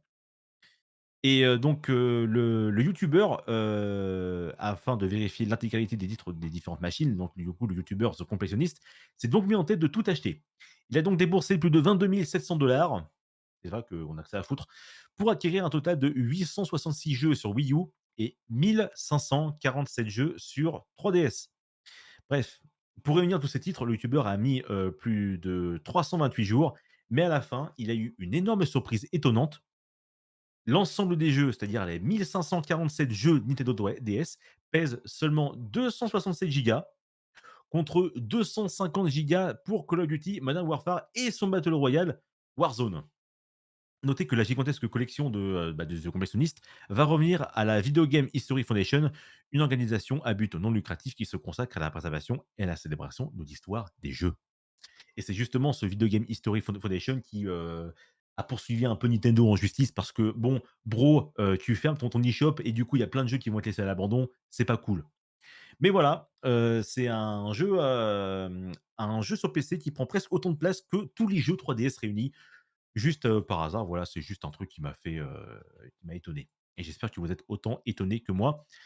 Et allez, on va finir du coup, ce GoActu, enfin mon côté de GoActu en tout cas, on va revenir par la réforme des retraites Ouais, où, mais on va parler encore de Nintendo, c'est ça qui est drôle. voilà, on va reparler de Nintendo pour un truc qui m'a beaucoup fait rire quand même, car la mobilisation s'organise aussi dans le jeu Mario Kart. Si vous allez me dire: «Mais qu'est-ce que c'est que ce bordel, wesh, Mmh. gros, tu as fumé ou quoi?» Non, non, non, j'ai pas fumé, aussi, mais elle était très bonne. Les joueurs sont pleins d'inventivité et après les gilets jaunes dans GTA V, oui, voilà que les manifestations débarquent dans un autre grand hit de jeux vidéo, à savoir Mario Kart. Bon, on rappelle que de nombreux joueurs ont décidé de se réunir sur GTA Online pour poursuivre les manifestations en gilets jaunes. On a pu observer que plusieurs avatars bloquaient les routes de Los Santos et faire face aux forces de l'ordre. C'est déjà une jolie prouesse. C'était, original, hein. Bon, écoute, ça faisait de mal à personne. La réforme des retraites a été adoptée via un article 49.3.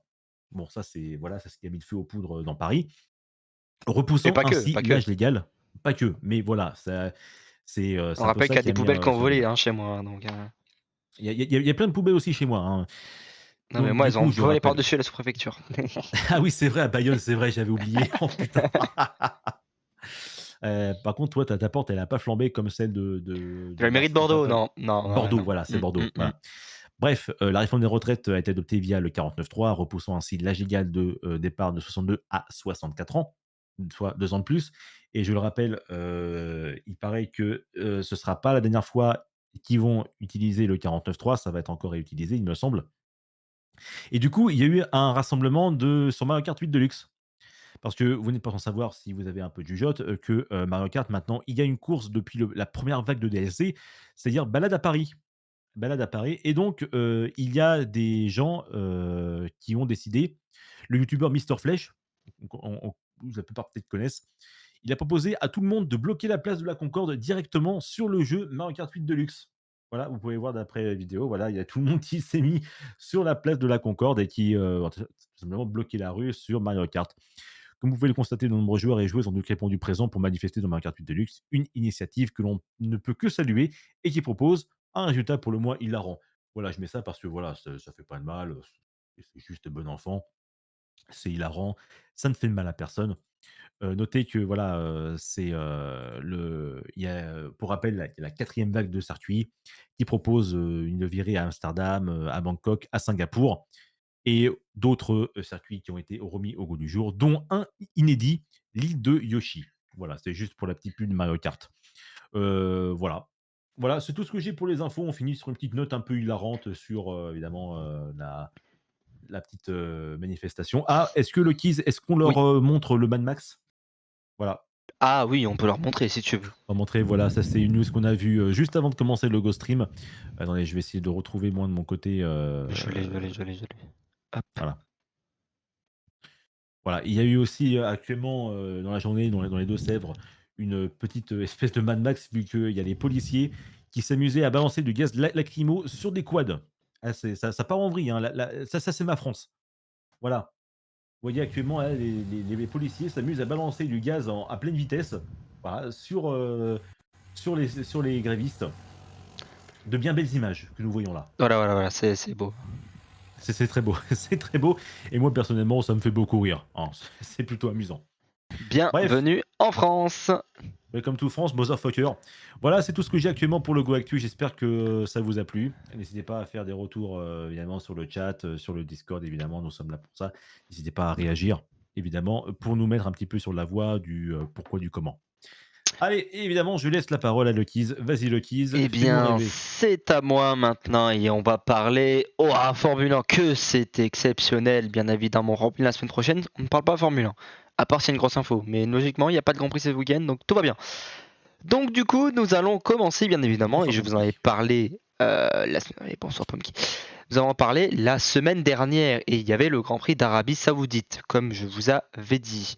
Au moment où on avait fait le Go Actu, il y avait les qualifications, tout ça, tout ça. Donc du coup, on va commencer par ça. Alors, excuse-moi, Lokis, je Oui, fais juste une dis-moi, petite parenthèse, excuse-moi de te déranger.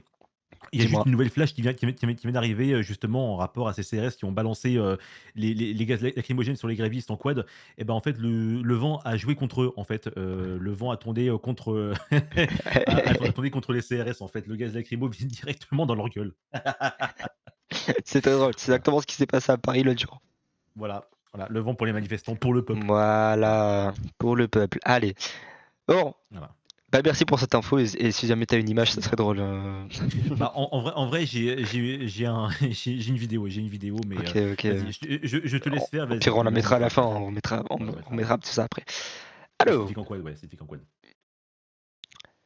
c'est où les flics en quoi, il demande? Où est-ce que c'était déjà? Dans les Deux-Sèvres, à Saint-Julien. Sainte-Soline. À, Saint- Sainte-Soline. Sainte-Soline. Ok. Oui, j'avais Sainte, mais c'est tout. à Voilà. Sainte-Soline, voilà, dans les Deux-Sèvres. Voilà. Donc, du coup, eh bien, revenons sur la Formule 1. Donc, pour résumer, voici la grille de Formule 1. C'était la grille de départ. Alors, À savoir que sur cette grille-là, vous voyez bien que Charles Leclerc avec sa Ferrari est 12e. Alors, sachez qu'il était deuxième. C'est juste qu'il avait 10 places de pénalité, comme je vous le rappelle. Donc du coup, ben, ça a donné un départ Pérez premier, Alonso deuxième. Voilà, Papy il est là, Papy fait de la résistance. oui. Russell, puis Sainz, ensuite Stroll, Ocon, Hamilton, Piastri, Piastri qui signe sa première Q3, savoir qu'il est Mhm, rookie. Gasly 9e, Hülkenberg qui hérite de la 10e place, il était 11e. Guan mhm, Yu Zhou, Leclerc du coup avec ses 10 places de pénalité était 12e, Magnussen 13e, Bottas 14, Verstappen 15e avec un problème de moteur en qualification. Donc voilà. Du coup ça fait un peu mal. Je vais mettre ça devant histoire que ça soit un peu plus simple pour moi de lire parce que là j'ai l'impression de vous tourner le dos. Voilà. Et ensuite, j'en ai du coup, après, il y a Tsunoda, Albon, De Vries, Norris encore une fois, hein, il n'est pas sorti de la Q3, enfin de la Q1. Donc bon, voilà. Et puis Sargent dernier, ce n'est pas étonnant vu la qualité de la voiture. Et évidemment. ensuite, bien évidemment, eh bien moi je vais te proposer un petit format. C'est mon petit résumé du Grand Prix vu Vas-y. par mes yeux. Bien évidemment, je vais aller récupérer des images sur Internet, mais c'est mon résumé, c'est moi qui ai tout écrit. Donc allons-y, parlons Allons-y. de ce petit Grand Prix. Et donc du coup, eh bien, on va commencer directement par le départ. Vous avez vu, il y a des petites images qui vont vous résumer un petit peu. Donc du coup, eh bien, c'est ce que je vous ai dit. Fernando prend le départ de ce Grand Prix à la seconde position sur la grille. Mais il se serait mal positionné sur celle-ci. Alors on ne l'a pas vu au départ. Enfin voilà, vous voyez la Mhm, première image, c'est le départ. La seconde après, eh bien, c'est quand on apprend qu'il aura une pénalité. En fait, tour 1, il prend la tête dès le départ, il dépasse Pérez et il mhm. est premier de ce Grand Prix. Bon, Jusque-là, ça va. voilà. Mais la direction de course note rapidement qu'il se serait mal positionné sur la grille. Je rappelle que c'est ce qui s'était passé à Ocon au premier Grand Prix. Mal positionné, 5 secondes de pénalité, mal desservi, 10 secondes de pénalité, plus 5 secondes. Concrètement, il a pris au Mhm. tout 20 secondes, il a abandonné. Voilà, on rappelle ça.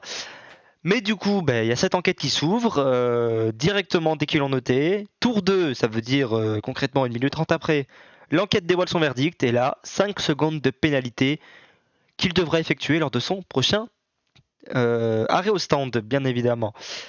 Et du coup, après ça, eh bien, il tente d'y aller, hein, d'aller de l'avant, de s'échapper, mais il n'y arrive pas puisque tour 4, Sergio Pérez reprend les commandes de ce Grand Prix avec un gros freinage que vous voyez en troisième image.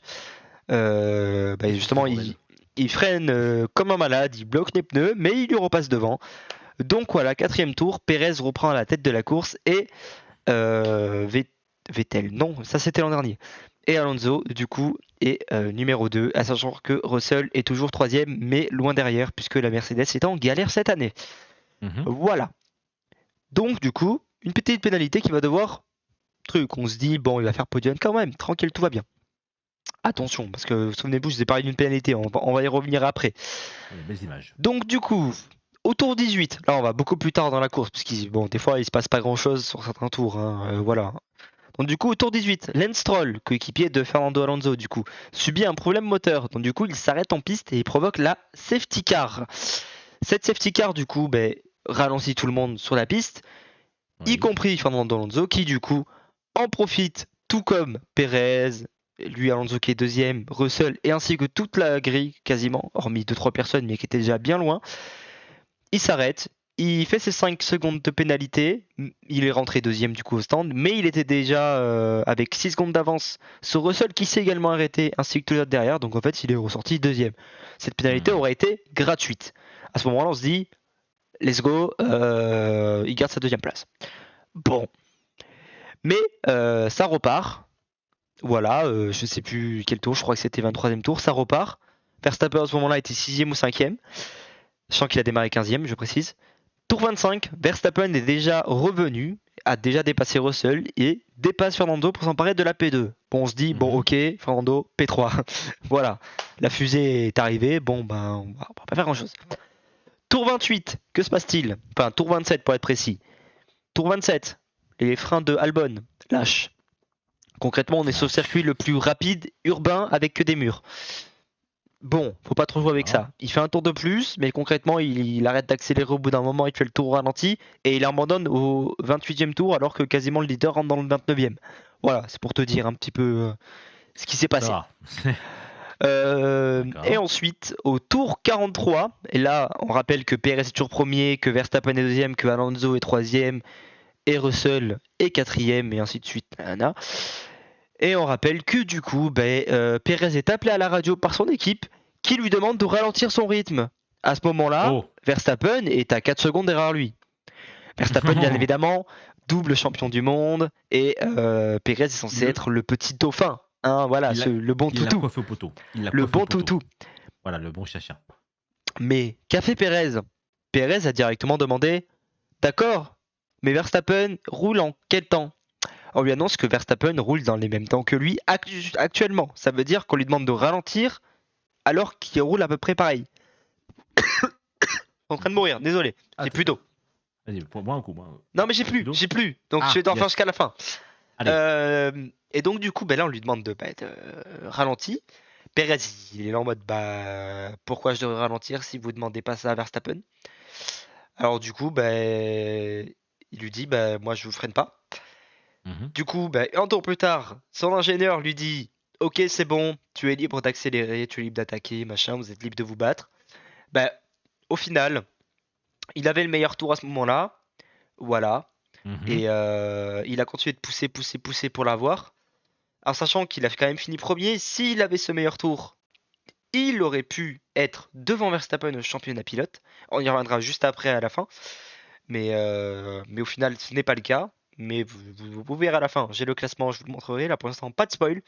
Du coup, eh bien, Max Verstappen sur le dernier tour, vraiment le dernier, il pouvait pas faire plus tard. Mhm. Du coup, Sergio Perez P1, Max Oui. Verstappen P2 avec le point du meilleur tour. Ce qui fait qu'au final, il avait fait P1, P2 pour Verstappen puis Perez. Et là, c'est l'inverse. Mais c'est deux fois Verstappen qui a eu le meilleur temps. Voilà, Oui. tu comprends un petit peu ce qui se passe. Et Fernando qui finit P3. Esteban Ocon finit P8 et Pierre Gasly P9 pour Alpine. Donc ça fait 4 points pour Alpine. Mais attention, D'accord. là c'est fini. Vous vous dites c'est bon, c'est plié. Tac, tac, tac, podium, P1, P2, P3. Mhm. Eh ben non. Jusque-là, oui, oui.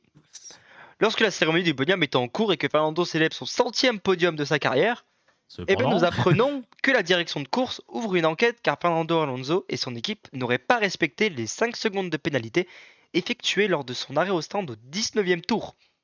Je Oh. précise que la course a 50 tours. Ça veut dire qu'il y a eu 30 tours après. Mais quel plot twist incroyable. Alors que Ocon, concrètement, ils ont réagi 2 tours après. Mais lui, non. Pas de réaction. Bon, il célèbre son podium, tac tac tac, tout ça, tout ça.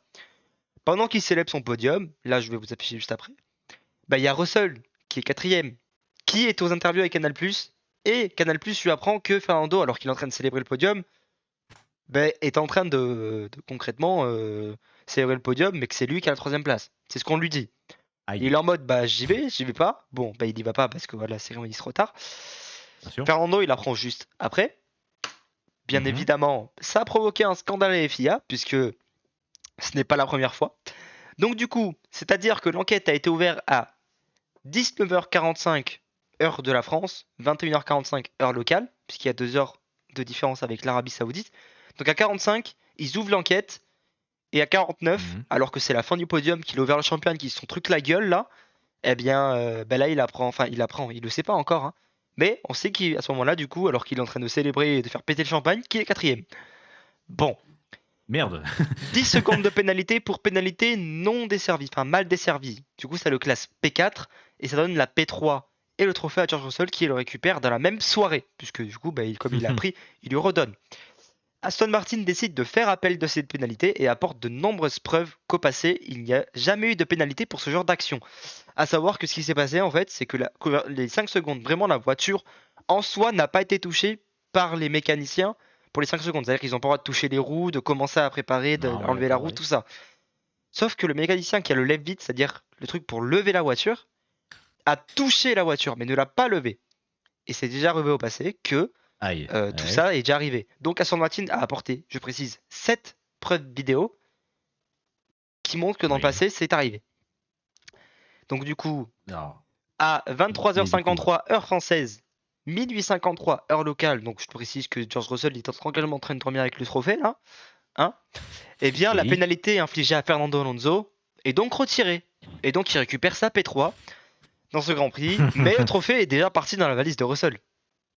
Mais c'est vraiment les feux de l'amour que tu me racontes là. Et attention, tu veux un petit truc? Ouais. Allez, je t'apporte la petite Oui. vidéo, puisque Mercedes quand même, ils ont beaucoup d'humour. Et à savoir que du coup, bah, quasiment toutes les écuries d'F1 ont leur soufflerie, leur QG à Silverstone en Angleterre, donc enfin au Ouais. Royaume-Uni. Donc du coup, bah, voici ce qu'a fait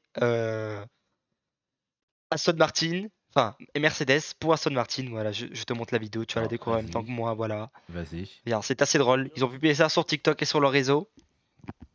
Donc voilà, George Russell Alors, qui un beau concrètement trophée, il dit bon effectivement. bah c'est pas à moi quoi, ramène-le. Voilà. Mécanicien, bon bien sûr, la Merco mise en avant, bien Voilà. Oh, évidemment. Bah, la transition, là, pas mal, pas mal. la Merco mise en avant, il faut bien. Voilà, le petit Oui, bébé j'avoue. attaché, voilà, on démarre, bam, on va à 14 minutes de route chez Aston Martin. C'est parti, on quitte Mercedes.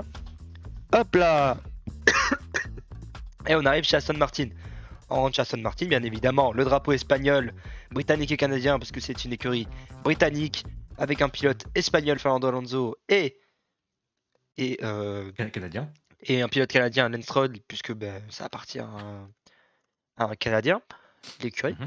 Voilà. Donc, bah voilà, bah, moi je trouve ça intéressant quand même. C'est drôle, ils ont mis ça, ils ont joué dessus, mais c'est vrai que petit scandale à la FIA quand même. Et ce n'est pas la première fois que la FIA se met en scandale. On rappelle qu'en 2021, le titre est controversé pour Max Verstappen, même s'il a gagné la course. Le règlement n'a pas 100% été respecté, ou en tout cas il y avait des zones noires qui ont été. Enfin, zones grises, ça se dit pas zone noire. Zones grises qui ont Ouais. été près du règlement. En fait, il avait le droit, le directeur de course qui dit bah, ça va par-dessus le règlement.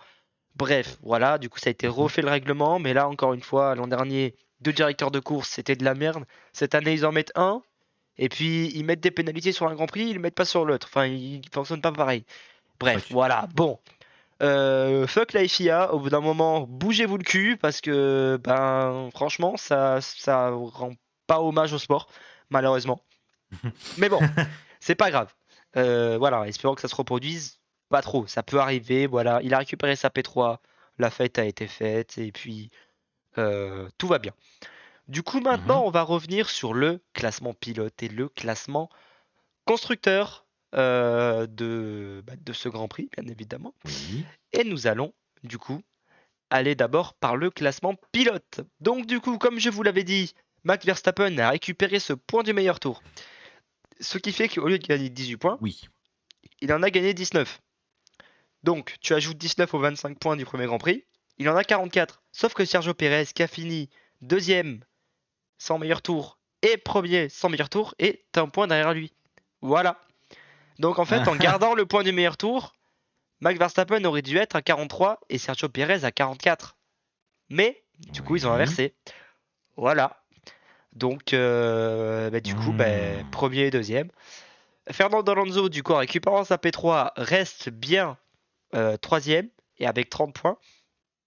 Carlos Sainz Oui. à 20 points, à égalité avec Lewis Hamilton 20 points, mais comme Lewis Hamilton a été moins haut dans le classement lors de la première course, ben voilà. George Russell Oui. du coup 18 points, qui en a un peu moins. Il aurait dû avoir normalement 23 points par exemple. Il en a perdu 5 du fait d'avoir perdu sa P3, hein, donc ça, tu vois, ça commence à peser. Lance Stroll, ben, 8 points. Charles Leclerc, 6 points. On rappelle DNF au premier Grand Prix, donc 6 points sur ce Grand Prix, hein. Oui. Esteban Ocon, 4 points. 2 points plus. Enfin, 4 points sur celui-là. Valtteri Bottas, 4 points au premier Grand Prix. Pierre Gasly, 2 points et 2 points. Donc, du coup, ben, 11e au classement. Kevin Magnussen, qui a marqué un point au premier Mhm. Grand Prix. Alex Albon, pareil. Et puis après, il nous reste Yuki Tsunoda, Nico Hülkenberg, Logan Sargent, Guan Yu Zhou, Nick De Vries qui n'ont pas marqué de points et qui après au classement sont à peu près là. Et on rappelle bien évidemment bah, les McLaren qui ont passé encore une fois un Grand Prix de merde. Voilà. Donc c'est pour ça qu'ils sont respectivement 19 et 20e, puisqu'on rappelle Oscar Piastri a abandonné lors du premier Grand Prix et a fini dernier ou avant-dernier sur ce Grand Prix. Et c'est encore une fois pareil pour Lando Norris, même s'il a terminé deux Grands Prix, bah, il les a terminés à la 19e ou la 20e place. Enfin, D'accord. en enlève les abandons, quoi. Voilà, en gros, il a terminé dernier. Du coup, ce qui fait qu'au classement pilote, Red Bull est première avec 87 points, Aston Martin est deuxième avec 38 points. Oui. Tu vois la petite différence? Ça Il y commence a un il y a peu une petite. à chiffrer, genre 49 points, déjà deuxième course.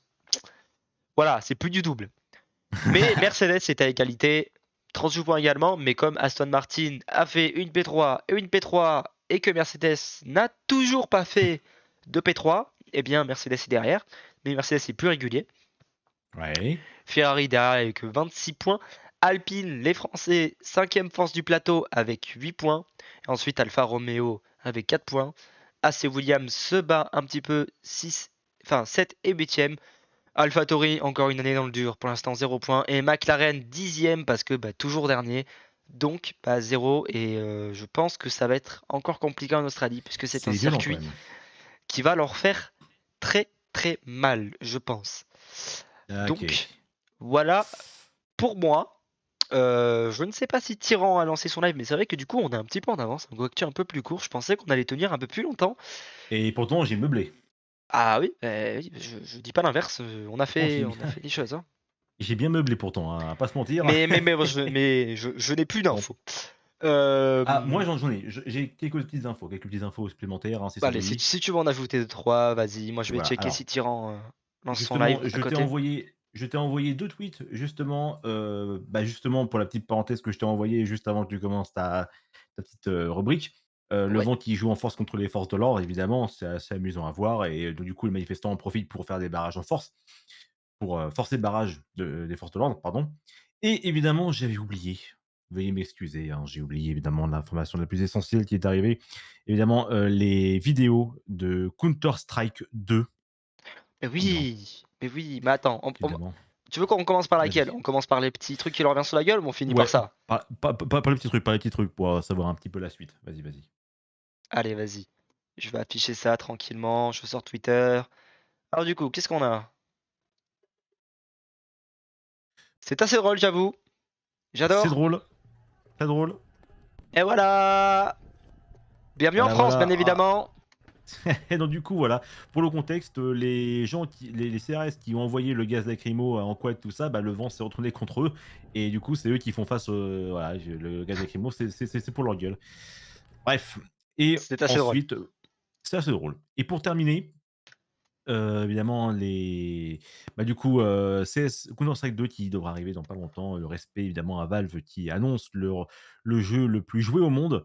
Comme ça, pépouze, c'est le mec qui ouvre la porte en disant: «Et au fait, j'ai ça, au revoir». Voilà, c'est bon, hein. Des vidéos qui ont été diffusées qui en 19 heures ont fait plus d'1 million, de vues sur YouTube, notamment en ce qui concerne les effets des smokes. Voilà. Voilà ce qui peut se passer maintenant. Voilà, lorsque vous balancez une smoke et qu'une grenade atterrit, bah, la grenade quand elle pète, bah, la smoke est complètement, bah, disparaît. Mais quand tu fais ça, bah, c'est normal. Oui, c'est normal puisque, lorsqu'une, lorsqu'un vrai pet, bah, l'impact et le vent qu'il y a autour, bah, du coup, dissipe la smoke et du coup, voilà, voilà ce qui se passe. Donc du coup, effet beaucoup plus réaliste de la fumée, ça va radicalement changer la donne. Évidemment, les cartes ont été remises, au goût du jour. Certains ont eu accès à la bêta fermée de Counter Strike 2. Donc à suivre, affaire à suivre, mais en tout cas, gros GG aux équipes de Valve qui, vraiment, ont un putain de succès à seulement, 3 jours après l'annonce de Counter Strike 2. Vraiment, c'est assez, impressionnant. C'est bien la preuve que Valve reste des kings et qu'on a tous hâte de voir un peu ce que vaut ce Counter Strike 2 et un petit, team streamer, hein, pourquoi pas sur Counter Strike 2. Qu'est-ce que tu en penses, Lucky, le jour où ça sort? Ah, écoute, s'il peut sortir un Mmh? vendredi, c'est encore mieux. Voilà, ce sera encore mieux. Bon. Voilà un petit peu tout ce qu'on a pour les news, voilà, excusez-moi, j'ai omis, Counter Strike 2, du coup ça C'est voilà, honteux, tu m'entends? c'est honteux. C'est honteux. Bon allez, on va vous laisser en tout cas. Monsieur Mm. Tyran n'a pas encore lancé, C'est son Tyran à lancer, enfin c'est le mmh, waiting screen, mais on va vous envoyer chez Tyran, bien évidemment. Puisque nous, pour le Go Actu, c'est terminé cette semaine. Du coup, il n'y a pas de best of flip, il n'y a pas de salut le chat. Je précise qu'il n'y a pas de best of flip du simple fait que mon logiciel de montage a décidé de rendre l'âme, je répare ça. Vous inquiétez pas, salut le chat revient la semaine prochaine. Best of flip revient la semaine prochaine également. Et puis voilà, c'est tout. On a ah tout c'est dit? bon. Ouais, on a tout dit, on a tout dit. Ça y est, elle a lancé. Allez, eh bien, on Elle a va lancé, vous donc envoyer chez Tyran pour tout simplement son petit tour, bien évidemment. son petit Donc tournoi, voilà, voilà, son petit tournoi, évidemment, je n'hésitez pas je à vais laisser en y lurk pour aller, elle. bien évidemment. Nous allons maxi lurking là-bas. De toute façon, nous allons regarder le tournoi, tout simplement, hein, j'ai envie de te dire. Voilà, On va avoir un peu de tournoi, bah, voilà, allez-y, on va regarder allez-y, du beau hein, jeu. franchement, Donc regardez le voilà, beau donc jeu, du beau jeu. n'hésitez pas à arriver dans le chat de Tyran.